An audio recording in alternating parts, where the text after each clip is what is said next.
The Magicians, Beyond the Masks. Lance Alexander, a Grim Reaper, had one dream: to live as a mortal man, full time.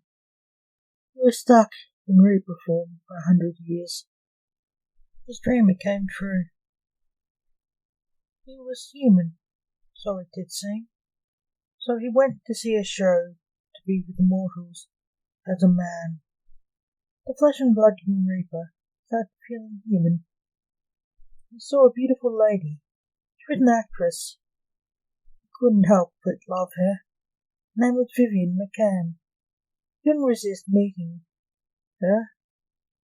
She asked for a name to him address. Grim. Michael Grim, said the Reaper to his love. What do you do for a job? He asked him. I'm a guide, was all he could think of. He thought of his life. He was grim. He knew one day he would take her life. Are you all right? Vivian asked in sadness. Yes, I'm fine, he said. A little too quickly. Her face had lost its grace. He smiled lightly. He knew he'd lost her. So he apologized and took his leave. Despite his reflection, as he left the theatre, he saw his flesh disappear. His second death and loss of a second chance, he did forever grieve.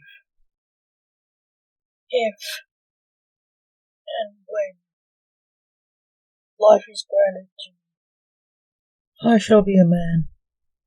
The flesh and blood shall be part of me.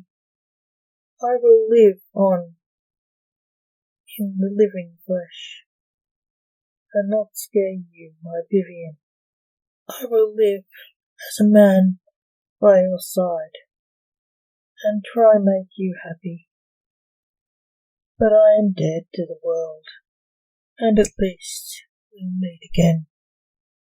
The Reaper dreaming about Vivian thought. When they again did meet, she didn't know him. He had been so anxious to meet her. There was a problem. He was scared of her. Recognizing, he acted aloof. Vivian, you will die. There are no buts about it. The skeletal man, to Benedictine, Bunk's outfit said. Said Vivian in reply, but, staring at his head. The Reaper Lance puffed. Stop saying but. You can't deny or bargain with me. Vivian took a deep breath and said, So you came for me? Yes, said as sharply as a blade. Yes, I have. You died at midnight. Vivian sobbed slightly and said, Midnight? It's 5 to midnight. But the Reaper looked awkward as a skeleton could. Vivian cried triumphantly, as a prisoner reprieved execution would. You're early, I live. The Reaper understood. The Reaper said nervously, I will take you at midnight.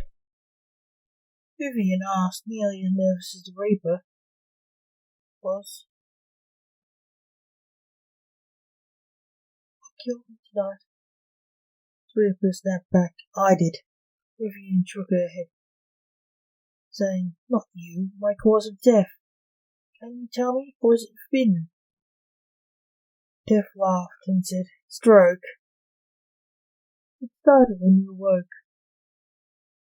Vivian checked, I'm not having a stroke. I'm not dying. The Reaper said, Then why are you crying? The Reaper said, And why are you speaking like you're having a stroke?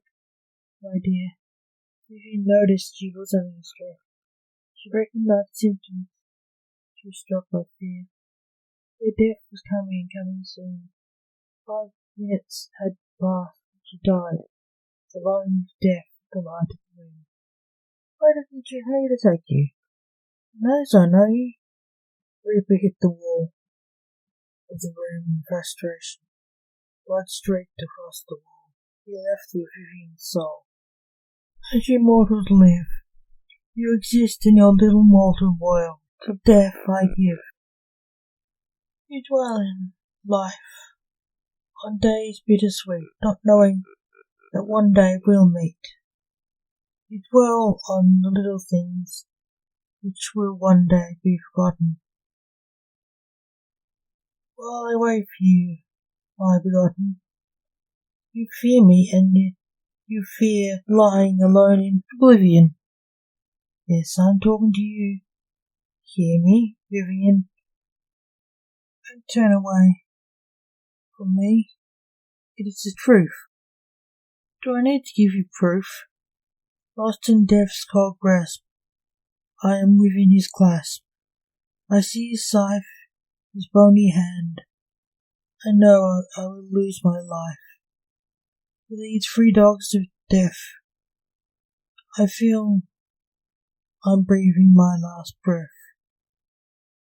Terror consumes my entire soul. I'm sure it's his goal. He takes me to another world to dwell. In the land of the dead, in the never world. Lost is the soul to death's cold grasp. I am beyond life's last gasp. I know not where I'm going, this harbinger of death.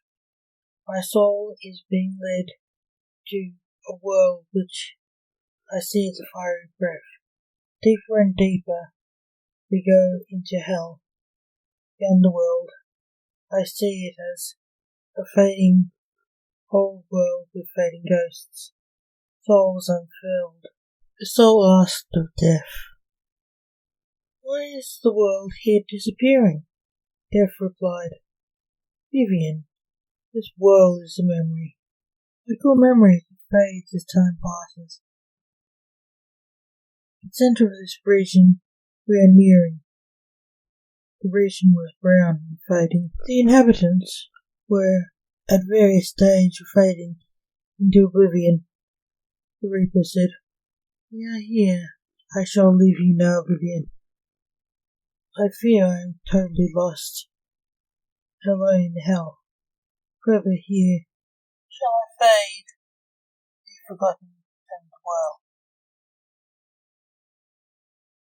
The man in the doctor's outfit came dashing out of the medicine's cupboard. In the hospital. There you are, Doctor. We were looking everywhere for you. We have another job for you. Jack Taylor and orderly said. For heaven's sake, don't beat around the bush, grumbled the doctor. Another freshie for you, said the orderly. Please refrain from referring to them as freshies. Call them a dead person, hissed the doctor. Okay, another dead person, said the orderly. Take me to them, the doctor demanded. Dr. Death has come to do his job, announced the orderly to a nervous nurse inside the room. It's the body. I'm a coroner, not Dr. Death, said the doctor, entering the room. So sorry, said the Reaper, walking out of the room. The doctor ran to the bedside of the dead person. Oh my God, no, the doctor said, quaking. Tears of blue electric fire was crystallized, betraying his inhumanity to his colleagues. Till midnight is Dr. Death? Cried the orderly. Really, Sherlock, how did you not know? Blake said, crying. I was called here by my son, because my wife was critical. I just told him about his wife's death. Hey, that's your job telling people their relatives are dead. The orderly moaned. I'll do you the same favour one day, snarled Blake. You killed her, thought Blake. You don't know, the nurse said. I will not rest till she is avenged, screamed Blake. Now you're talking like me, Leonard said, entering the room in human form. Some time later, Blake did as he promised. He told Jack he was dead. Jack thought he was a card. He spent his life taunting Mortimer, Death's king, unknowingly, calling him Dr. Death. When he died, he was no different. He was a knave in death too. He, a reaper, met. He was no better. He thought he was as a clown and as to the reaper. Jack was a knave. Jack, you've obviously guessed who I am and why I'm here. An odd-looking man, said the Santa. Jack said in reply, "Oh, you're either blind, stupid, or a little smart aleck," said the Grim Reaper, palming his face. This, he huffed. "Not Santa, eh?" Jack did. "Of course. I'm Sharon, the Grim Reaper, here to take you to hell." "No, Reaper. I thought you were a bit thin, Sharon," Jack taunted. "You lout. I'm Sharon, not Sharon." "Come with me," Reaper said, grabbing Jack's hand and dragging him on his way. "Go to hell, Sharon. I'm not going anywhere with you," Jack said, pulling away from the Reaper. "Sharon won't leave without you." "Jack," shouted the Reaper, "I didn't want to do this, but if I have to use necromancy, I will. You are dead, follow me." Jack couldn't refuse the Reaper's demand. He was scared. He knew he was going to hell and couldn't prevent it. "Why is this never an easy job?" The Reaper hopped. "Down and down we go, ever eternally down, till when we end in the land of fading hues of brown. I look around and see we weren't alone. Where I was exiled, the murky shadow of a town.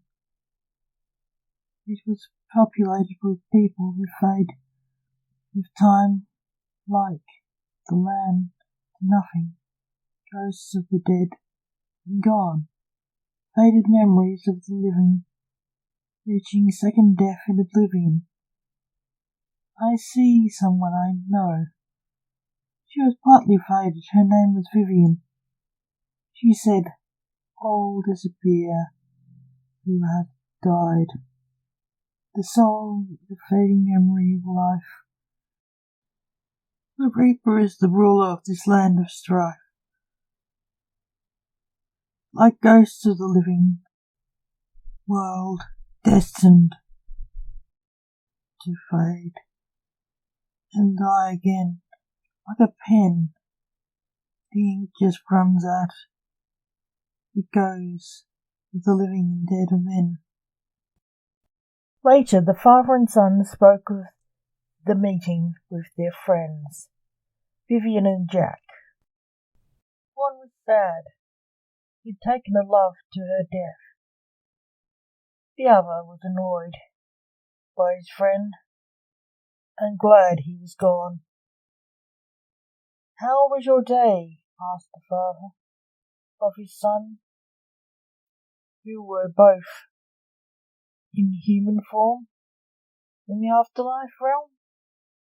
"I took Vivian here," said